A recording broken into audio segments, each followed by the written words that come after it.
Hello and welcome. My name is Leanne Evans. I am here with Kathy and we're talking about the Pheasants Forever banquet coming up on March 9th. Now, can you tell me about what the banquet is all about?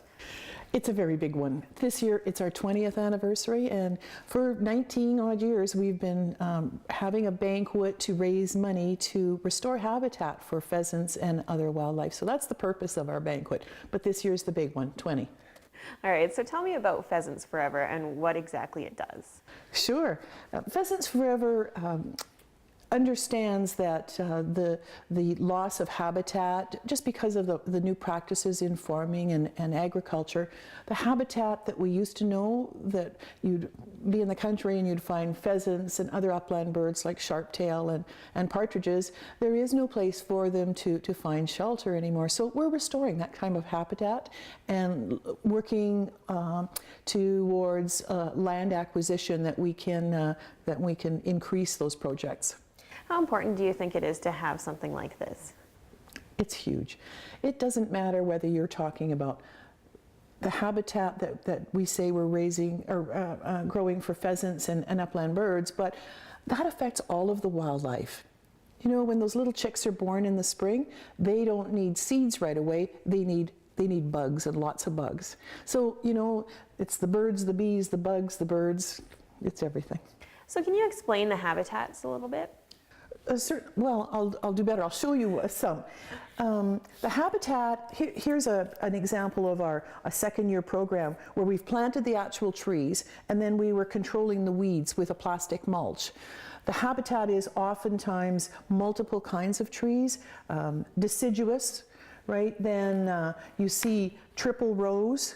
This has got weeds and grass that grow up in between by year number 5 on this particular example.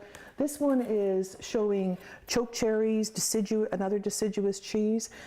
And so at this point we're into food, right? And there's also aerial coverage so that the birds are protected from birds of prey, because what they're going to do is come down on top, right?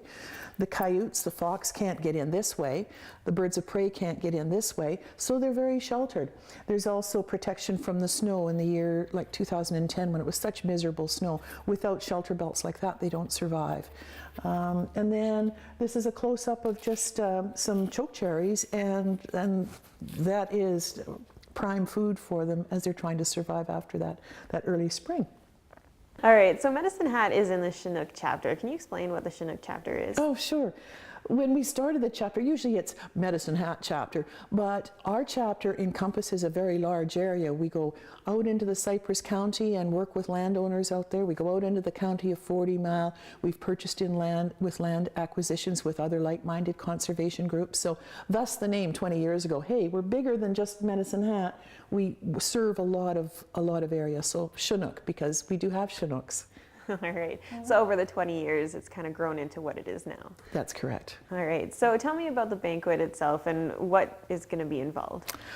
It's very much a couples banquet, if I can start with that. We have silent auction, live auction, raffles, an amazing prime rib dinner. We don't eat pheasant, we have prime rib dinner, and great entertainment at the beginning, and really amazing auctioneer services.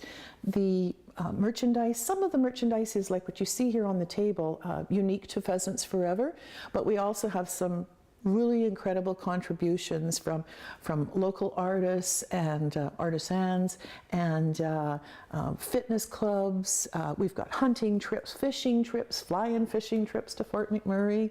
There's lots. So where is the money going that is being raised through the banquet? That's a very good question. We have absolutely no paid staff, which is interesting in this day and age.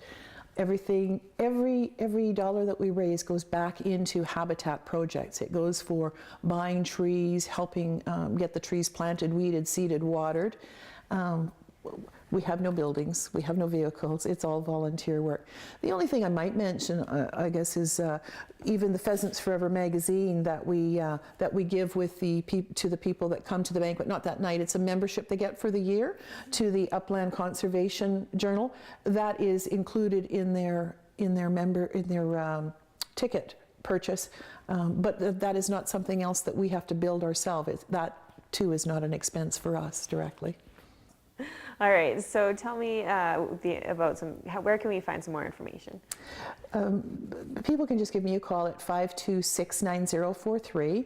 Alternatively, our website address is www.pheasantsforever.ca, and if they go to Chinook Chapter, under the chapter section, and we've got a banquet update that shows a lot of the merchandise that's coming in every day. All right, perfect. Is there anything else you'd like to add? I guess just that it's our 20th anniversary. We've increased the amount of seats at the Cypress Center this year, simply because we've had people ask last year if they could buy a whole table, and we've got enough tables that we can increase our intake this year for the banquet. It's first come, first served, reserved tickets, so we would ask that they book early. If they do a table of 8, we're naming the table, Kathy Copperwood's table, Leanne's table, whatever it might be, but we ask them to still reserve early. Although we've got seats a little bit extra this year, they need to call first. All right, well, thank you for joining us. Thank you very much. All right, there you go, March 9th, the Pheasants Forever Banquet, and you can find more information on their website at www.pheasantsforever.ca.